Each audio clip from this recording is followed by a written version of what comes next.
So it's time to look back at all of the numbers from 2020. I will note that I'll probably be looking down so I could read the numbers every now and then, but I love stats. So that is this video. Hi guys, it's April and I'm a nerd for numbers. I love spreadsheets. I like collecting data. I like laying it all out and doing all of the things. So now I have some numbers to talk to you about for the year of 2020. Now I did do this last year for 2019. That was a lot more graphical and all of that kind of stuff.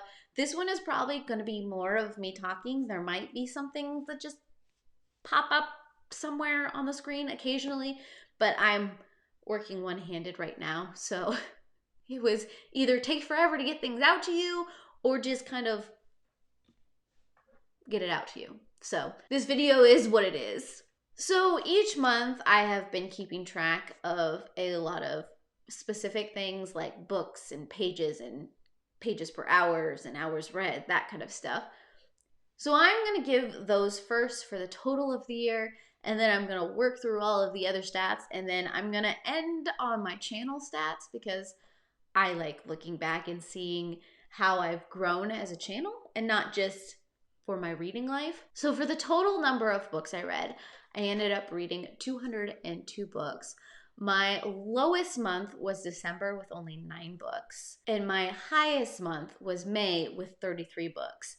I believe this happened because there was some major graphic reading going on in that month. So those are quicker to read and I get more of a number count. But that's okay because they count. For pages, I ended at 52,730 pages.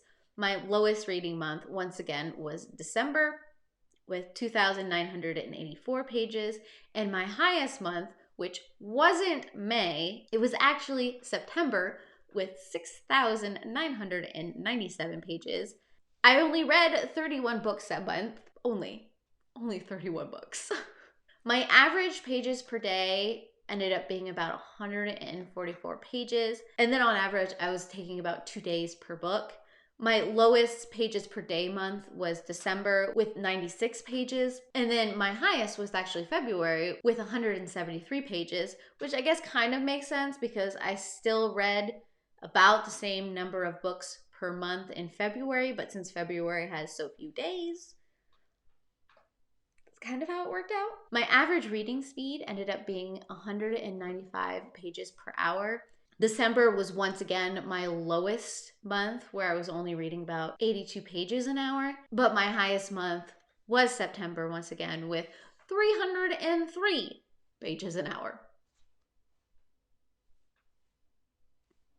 And lastly, for the total of the year, I ended up reading 530 hours. That seems like a lot when you put it that way. My lowest reading month, surprisingly, was May with only 32 hours and 30 minutes, which is kind of funny since it was my highest book count. And then April was actually the month I read the longest with 57 hours and 30 minutes. So now I want to get into some reading stats that I kind of found interesting. So my top 3 genres were fantasy fairy tale, fiction, and supernatural.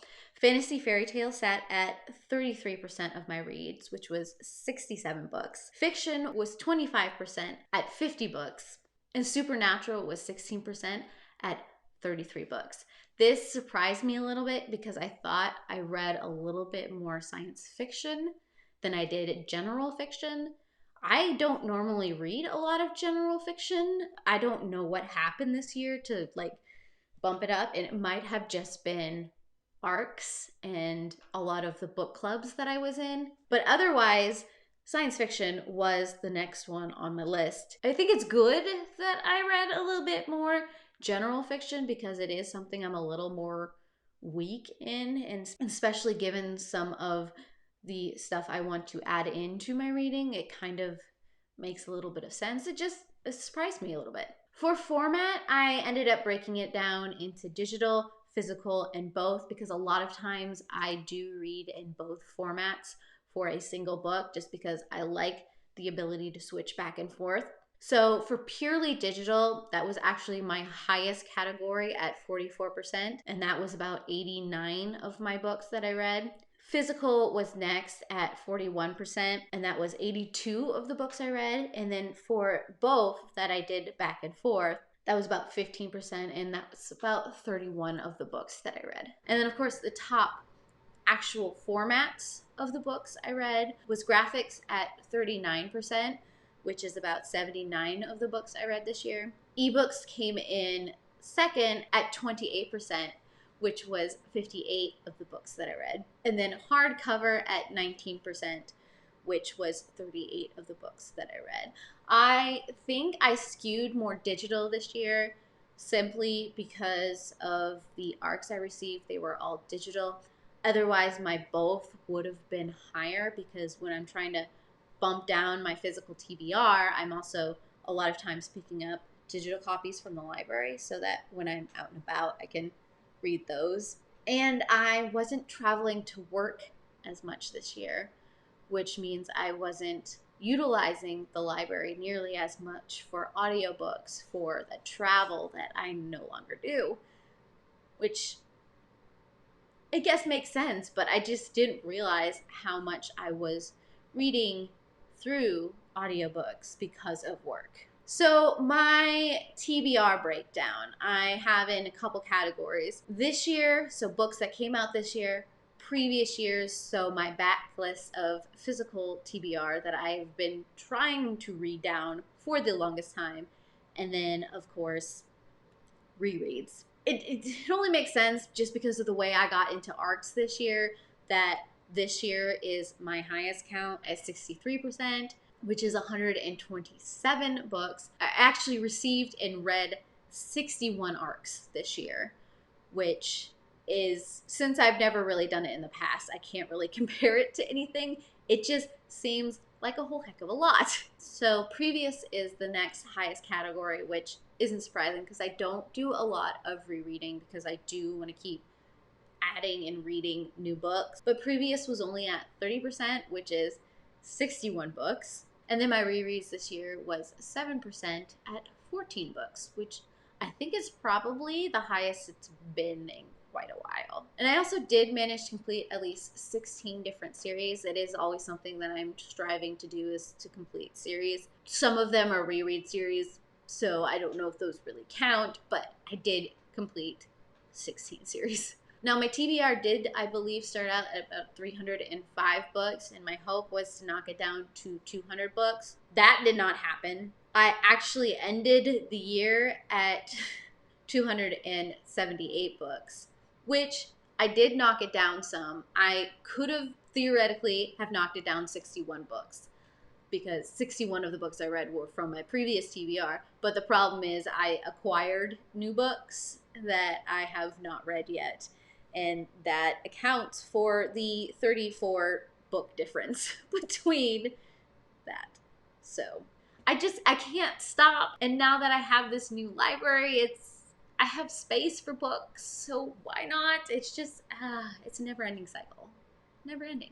For the page breakdown, most of my books ended up being between 100 and 199 pages. That accounted for about 30% of my reads, which was 72 books. The next biggest grouping of pages was actually 300 to 399, and that was about 18% of my books, which was 36 books. And then that third category, the third top category, was 200 to 299, and that was about 17% of my books, or 35 of the reads. So altogether, that was about 71% of the reads this year, which was 143. So I did tend to lean a little on the bigger side, but not. And it's just an interesting number. The longest book I read was Oathbringer, which was a reread for me, and that was 1,248 pages. And then the shortest reads that I read, there's actually 10 of them, and they were all 36 pages apiece, and they were part of the Time Lord fairy tale collection. So for the publication breakdown, it's not really that surprising that 2020 was my biggest publication year that I read because of all of the ARCs I received this year. It ended up being about 32% of my reads, or about 64 reads, once again, 61 of those being art copies. So 3 of them I picked up for myself. The other 61 were kindly given to me. But my next highest category was 2016, and that was about 13%, or about 27 of my reads. And then of course it's a little bit all over the place after that. One surprising fact was that only 11% of my reads were from the library, and so that's about 23 books. Like I said, I'm usually a little higher than that because of the audiobooks that I check out. But this year I haven't been doing audiobooks as much, simply because I'm working from home at this point. And it is probably something that is going to be like that in the future because I am now permanently working from home. And I think if I ever manage to find the balance between art copies and my physical TBR, that might change a little bit. I am hoping to get more into my physical TBR next year. So the fact that I might be borrowing a little bit more from the library so that while I am working, I can still continue to be reading the books that I own, if that makes sense. But who knows? And lastly, let's talk about my ratings. So my highest rating category was 4.0 books. This was 77 of my reads. So my average rating ended up being about 3.84. The lowest rating I ended up giving this year was a 1 star, and I only gave one book that. So I think I did fairly well at choosing what I wanted to read this year. And I think I only DNF'd one book. And so I didn't talk about that in any of my wrap-ups, but it wasn't a book for me. And that's all I'm going to say. But moving on from that into some of my video stats and my channel stats, I think it's only appropriate that I talk about how many video reviews I have done this year. I did 37 book reviews. That is a huge number for me. Normally I'm doing about maybe 1 or 2 reviews a month, which ends up being about 24 if on the high end. Usually it's less than that. And I think a lot of that can be credited to the fact that I got these art copies and I had this agreement to do these reviews, and that kept me more accountable than the fact that I'm just doing a lot of joy reading and don't necessarily want to hinder that reading experience by keeping track of a whole bunch of stuff. But I did find a pattern and a way to maintain reading books and doing reviews. So you probably will be seeing a lot more book reviews on my channel because I am starting to find that I really enjoy doing them. So that's a thing. I also, more on the artistic side of my channel, I ended up doing at least 4 book defacings. I did the whole Lunar Chronicles series. They each book got their own piece of artwork on the cover, and it's something I think I want to continue on in the future. I just need to find the right motivation and the right books and all that kind of thing. I really enjoyed it. And I did manage to complete at least 15 coloring pages, so there's at least 15 speed colors on my channel, which I think is the most that has been, because I made more of a conscious effort to have filmed and then edited those kind of things. It was a lot more than I thought I had completed this year. For the longest time, I didn't think I was completing a lot of pages because I took on a lot more complicated pages this year. But there's just something about the fact 15's a good number for how I tend to get like overcomplicated and over detailed with. And then to date, of course, not counting this video, I uploaded 210 videos, which is up a little bit from last year, in which I only did 193 videos. Not up by a lot, but that's a little bit of a jump. My top viewed videos this year, at the number 3 spot, I have my decorating my Hydro Flask video, which I did back in January, and I Mod Podged on some book pages, and I painted and I glittered, and guess what? I'm still using it. It's still going strong. I very much enjoy it. It's constantly on my desk. I like it. In the number 2 spot, I have a flip through of Creatopia, It seems like people didn't really know what was inside of that coloring book. And so that video has helped a lot of people make the decision on whether or not they actually want to purchase the book. And then at my number one spot, which I kind of figured was going to happen when I started seeing the numbers on this video, and that is my manga collection and organization. So after we finished doing this basement area, one of the first areas that I ended up organizing my book collection was my manga shelves. And that video just got so much love, and I am so excited for that. And it isn't something that I've ever really done in the past. I do need to organize a lot more of my other shelves that they haven't really been touched that much. But I am glad that's number one. For my sub count, I ended up increasing by about 8,000 subscribers. I actually hit 10K this year, which is super exciting. I absolutely love the fact that you guys are enjoying my video. So at this point, I sit almost at 17,000. I am just a hair under 17K. I am hoping it is something that I can hit next year, but just the fact that you guys are liking what I'm doing enough to subscribe, love that. Love that so much. As for views, I almost doubled my view count this past year. I got about 1.5 million more views this year.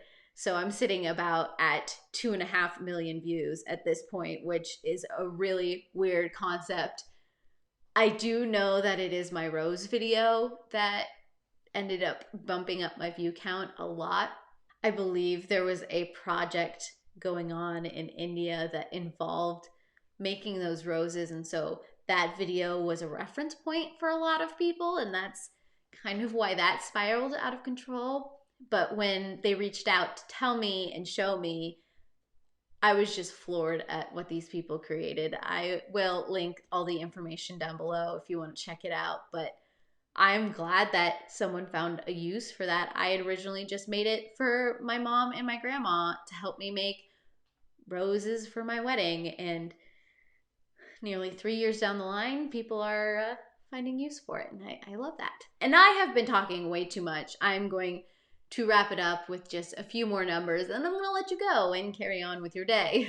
Because if you stuck with me to this point, you must really like numbers like I do, and that is awesome. So for 2020, I ended up with about 31,000 likes, 4,000 comments, 20,000 shares, and around 65 hours watched. And I am thankful for each and every one of them. I can't tell you guys enough how grateful I am that you guys are coming to me and you're enjoying me doing this, and it's just something that I keep on doing, and you're okay with that. That just, it blows my mind, and it just makes me just so light and happy. So thank you. Thank you, thank you, thank you, thank you, thank you, thank you, thank you, thank you. And with that, I am just gonna go and let you enjoy the rest of this year. We'll see what 2021 brings. And I heart your beautiful faces. Bye.